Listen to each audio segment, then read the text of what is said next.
네, 매주 금요일마다 돌아오는 시간이죠. 최일마의 TMI 시간입니다. 일발장전 진행자로 있는 최일마 앵커, 오늘은 패널로 모셔서 더 자세하게 이야기 나눠보도록 할 텐데요. 일단 오늘 시장 상황을 보면 반도체, AI, 로봇 관련주들이 정말 잘 가고 있는 것 같은데 글로벌 시장 상황도 조금 점검을 해봐야 될 것 같아요. 매크로? 오늘 앞서서 오프닝에도 말씀해 주셨지만 22에서 0.5% 빅스텝을 단행을 했거든요. 네. 저도 어제 보면서 사실 크레디트 스위스 위인데 빅스텝? 그렇게 자신 있나? 라는 생각을 했었거든요. 이 네. 사태에 대해서 어떻게 좀 생각하시나요? 은행명이 크레딧 스위스잖아요. 네. 스위스 걔는 맞지만 이제 실제 주인은 사우디 중앙은행입니다. 근데 사우디 중앙은행이 크레딧 스위스에 문제가 발생했을 때 추가로 돈을 못 대겠다라고 했는데 그건 네. 사우디 국영은행법이 외국 자본에 출자할 때 은행에 정확히는 9%대인데 더 이상 못 늘려요.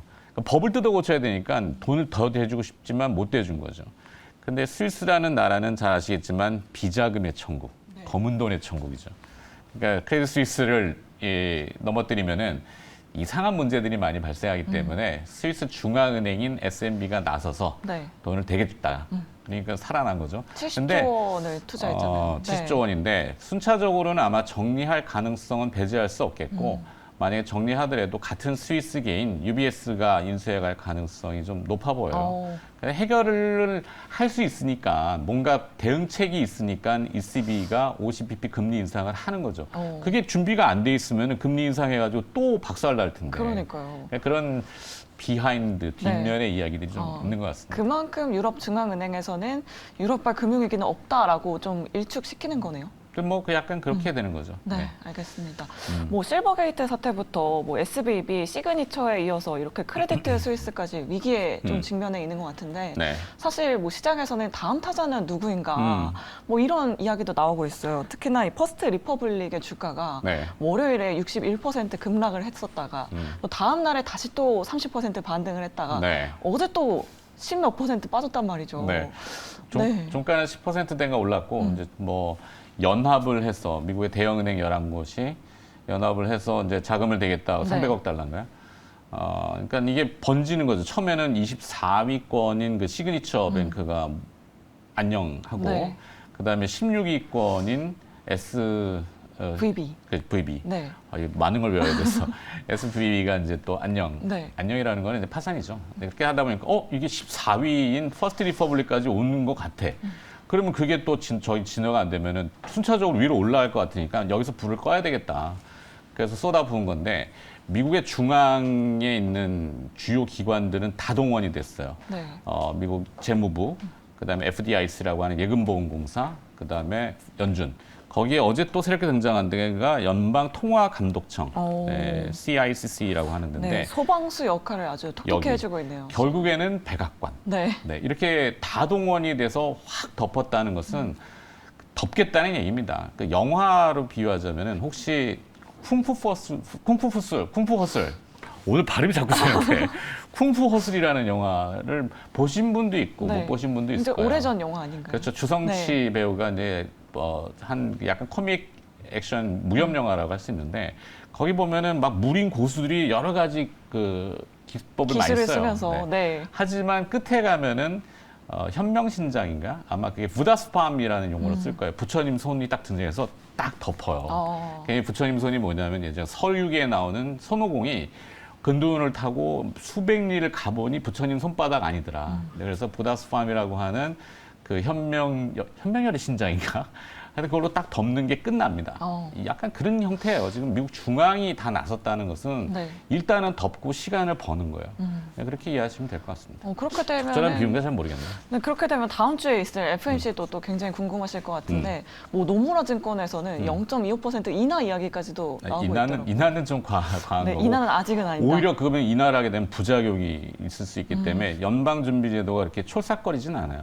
그러니까 제 예상은 조심스럽지만 25pp 인상 정도 돼서 네. 이제 그 뒤에 붙는 후속 멘트가 조금 유화적이지 않을까 이렇게 봅니다. 네, 알겠습니다. 그럼 지금 이 은행 사태들은 지금 일단은 일단락이 됐다라고 이렇게 좀 정리를 해볼 수 있을까요? 틀릴 수 있지만 네. 일단 그렇게 봅니다.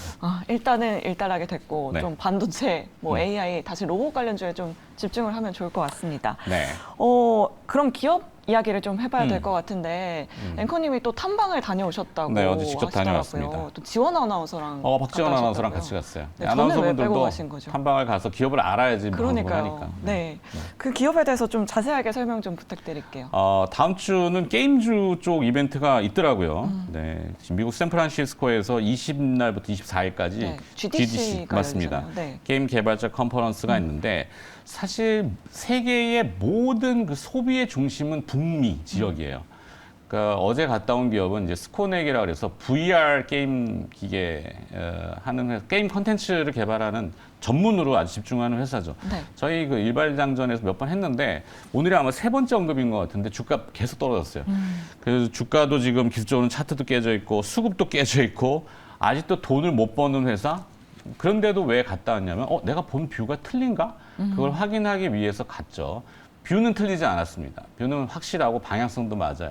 한 1년 후쯤 시간만 좀 주어진다면은 앞서 우리가 텐베거 얘기 많이 하잖아요. 네. 저는 텐베거의 가능성이 충분히 있는 회사다. 특히 이제 하반기에 애플이 HMD라고 하는 헤드 마운트 디스플레이를 출시한다면은 이게 스마트폰 보급에 버금가는 반향을 좀 일으킬 것 같아요. 특히 여기다 이제 쓰면은 통신 기능이 이쪽에 들어간다든지 굉장한 거죠. 그러면은 회사 측에서도 조심스럽게 생각하지만 한 1억대 이상은 이 HMD가 팔리면은 거기에 들어가는 컨텐츠는 대부분 게임이거든요. 게임에 이제 많이 되는 게 메타 플랫폼스하고 지금 공동 개발하고 있는 스트라이크 러쉬가 있는데 개발도 순항하고 있고 조만간은 아마 좋은 소식도 나오지 않을까 생각이 들고. 뭐 VR 컨텐츠 업체인데 그럼 직접 가셔서 했죠. 또 체험을 하셨나요? 그렇죠. 네. 그게 FPS VR 게임인 블랙울프라는 건데 어떠셨어요? 박지원 아나운서랑 같이 했어요. 3인 플레이를 해봤거든요. 네. 아주 둘이 바보 됐죠. 왜냐면 밖에서 보는 사람들은 허부적거리니까 총을 이렇게 들고 네. 건슈팅 게임인데 놀라운 체험입니다. 하여튼 몰입도도 뛰어나고 디스플레이도 어지러움이 없고 뭐 여러 가지 많이 개선이 됐더라고요. 근데 하여튼 북미 지역에서 판매도 좋고 그래서 상당히 저는 기대를 합니다. 이제 8거래 연속해서 하락했거든요, 주가가. 네. 과매도 침체권, 시가총액 1,500억. 승부해볼 만한, 물론 사라 팔아라는 아닙니다. 근데 저는 한 1년, 조금 길게는 1년 후쯤 보면은 충분히 10배 이상은 보는 자신감 있는 기업이었다. 네. 이 정도.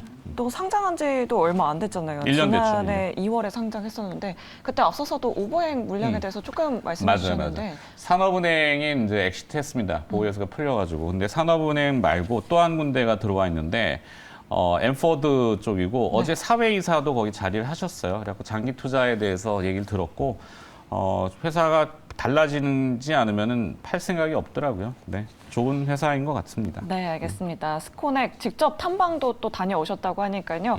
관심 있게 지켜보시면 좋을 것 같습니다.